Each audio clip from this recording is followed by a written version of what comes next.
Well, hi, this is Pete, and today I'm with the founder of Cashflow Protectors, a gentleman called Alan Smith. Now, Cashflow Protectors is a company that I've used across various businesses to help, as the name suggests, keep my cash flow coming in through collecting from people who we do business with in a timely fashion. And Alan has very kindly offered to share 10 tips today with us as to how we can keep our cash flow flowing and get the money that people owe us. So, Alan, are you there?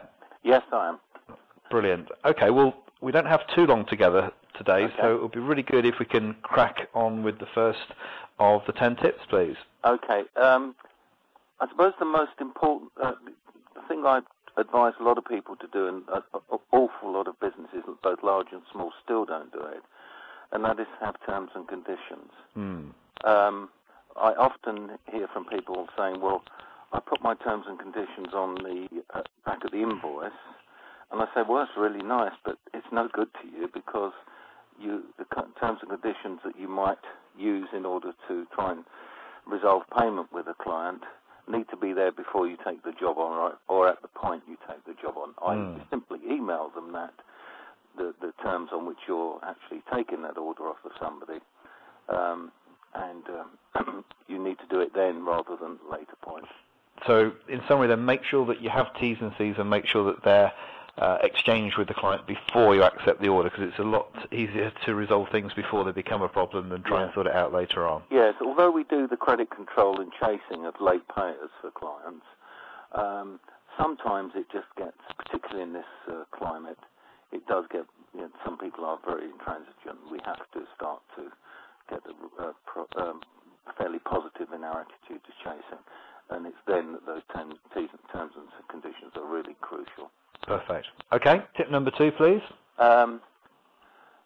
Quote your payment terms on all the quotations and tenders, so that your client needs to know exactly what's going on when they accept your quotation for a job. So that really ties up with the terms and conditions. Okay, and by payment terms you mean 30 days, 60 days, whatever it is? Yes, I find it extraordinary. A lot of people say, we give people 7 days, but never bother to chase them until it's gone over 30. So, right. What would you recommend as being a reasonable payment period for a small business? I think in this day and age, if you get it under 30 days, you're really doing very well. Almost everybody now works on 30 days. And to think, it's amazing a number of people say, well, they agree to our terms of 7 days, but when it comes to it, most accounts people just ignore that and go to 30 days. Well, I guess a lot of companies are set up with a payment run, aren't they, which Absolutely. runs once a month. Absolutely. Yeah. Okay, so 30 days will fit in well with that. Yes. Brilliant. Number 3. Now, find out the name of the person who's responsible for raising the payment. Often the person you're dealing with will be the person who's just there to find out the correct suppliers and issue the orders. They're rarely the person who sorts out the payments, and it's that point, that original point of contact when everything's going well. And I think it always should go well, but at that point you say, who do I contact when I want payment, or who's responsible for raising the check or the payment, and make a note of that. And they're the people you want to chase. Right, because it's very often in our experience, not the same person who places the order, is it? No, and I know from your experience as well, is that find out when you get the order if there are any codes or order numbers that need to be referred to when you ask for payment. Brilliant. Okay, number 4. When you actually do contact whoever it is for payment, actually write it down and keep a note of it. We have a totally automated system here, and it prompts all our actions. And one of those key things is to know what's been said in the conversation. Very, very simple. Just a few words, just to remind you what's been said. And if necessary, confirm these by email to the client.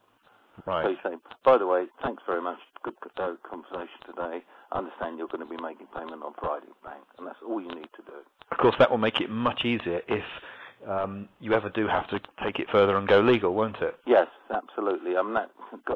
It does occasionally happen, and that's what is so good. We have a complete audit trail of everything that's been talked about regarding the payment of a client. Brilliant. I'm liking this stuff a lot. What's the fifth one? None of this is very technical, but it's very simple, but you just got to do it. If you get a promise of payment, somebody say, oh, don't worry, we can't get you on the payment run this week, we'll pay you next Tuesday. Make a note, and if it doesn't arrive as promised the next week or whenever it is, you phone them back. And you just say, oh, the check didn't arrive or the payment didn't arrive. Is there a problem? I like that, because some people feel embarrassed about ringing up asking for what is in effect, by this time, their money, don't they? Well, it never ceases to surprise me the number of businesses who are acting as second-tier banks to their clients. It's just amazing. And the key thing about getting paid is never letting it slide. Chase, be relentless. And they'll respect you for it, you know. All your clients will. They won't get angry. They'll respect you for you because they'll think, oh, I wish we were on the ball as these guys. Brilliant. Okay, well, I think we're coming to number 6 now, are we? Seven. Number 7 now. Okay, so just to recap, then, number 5 was promise. When you get a promise of payment, then hold it to them, or hold them to it. Number 6 was chase. Never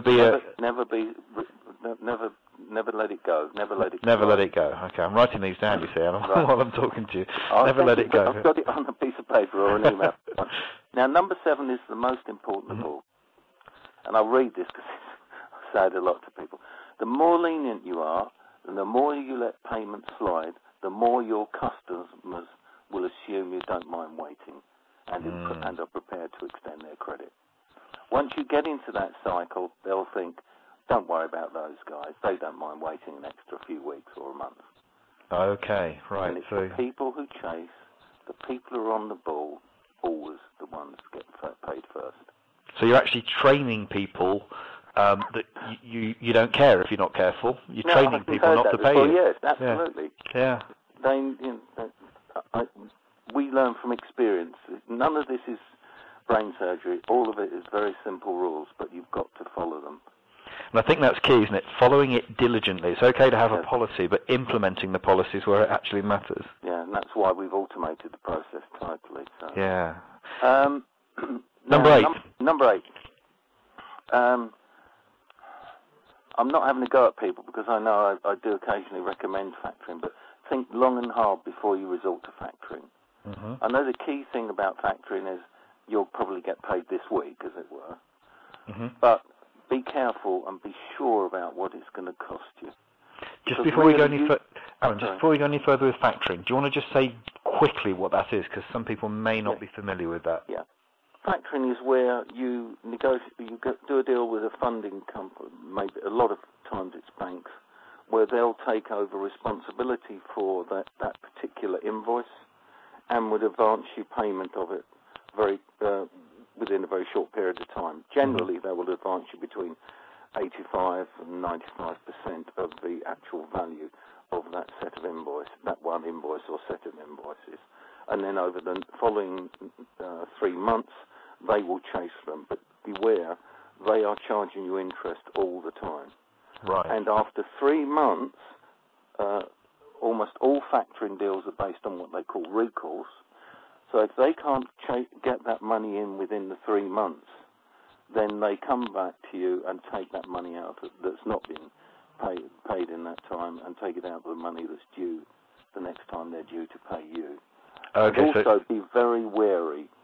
Some factoring companies are really aggressive at collecting money, and because they own that debt for that period of time, that 3 months, they can upset your clients. You've got to be very careful about that. I can see the problem here because it gives you short-term cash flow, but you may upset your best client, which means they don't work with you again. Yeah. And anyway, if the person doesn't pay, the debt comes home to you with interest. So, absolutely. Yeah, handle with care. Double whammy in that sense. And also, to get back to the point where you're funding your own cash flow without going to a factoring company will take you upwards of 3 months in terms of your normal business to get the money back. It is very, you've got to be very careful before you make that decision. Okay. Well, thank you for that. I think we're on to number 9. Number 9. Now, yep. Now, be realistic about what it costs you, both time and money, to collect your outstanding invoices. Mm-hmm. We come across it every day of the week. They say, well, I've got this person who comes in half day a week, and they do the accounts and they do the chasing. But doing it, chasing professionally, doing it properly to get your money in, you need to put aside the time to do it properly. Mm-hmm. So if you say you're going to phone somebody back next Tuesday afternoon, you phone them back next Tuesday afternoon. Right. It's very important you keep completely on the ball in this business. And it does cost you time and money. Mm-hmm. I did an exercise on this, and I was absolutely dumbfounded just how much. Because you have a person in your company doing the collecting, they're on one fee, but you as a manager or a director of a company are often looking over their shoulders and reviewing things. So if you put all that cost into your overhead, you realise just how much it does cost you to collect money, and also then you're more choosy about the clients you take on who might be slow about paying you. So I guess it's like everything else in life, isn't it? It always takes longer than you think it's going to do. Oh, God, yeah. All right. Well, look, we're on to the final one now. Yeah, and well, I think I know what you're going to say, and yeah. that's fine, but no overt selling, because that's not what we do. No, I'm not. It's not. If you don't like chasing money and your time is more profitably spent running your business, consider it outsourcing it, whether it's to us at Cashflow Protector or anybody else, although what we do is rather unique the way we do it, but that's it. All right. Well, look, what I'm going to do in the newsletter is put a link to your site, Alan, so that they can go and check you out and give you a call. I'll add my personal endorsement. I mean, we've used you for many years across many companies and have always been delighted with the service. But people make their own decisions, and hopefully some people will give you a call as a result. But whether or not you use Alan or another company, or you do it in-house, I think it's time now, particularly as times are a little bit tough for some people, to really review how you bring the money home, because at the end of the day, that's what we're all in business for, and unless we collect those debts, then we could end up in serious problems when we have cash flow issues. So, Alan, I'd like to thank you ever so much for spending 10 minutes or so of your time to share those tips, and thank you for the great service that you've given us over the years. Good to speak to you. All the best. Thanks a lot. Bye. Cheers.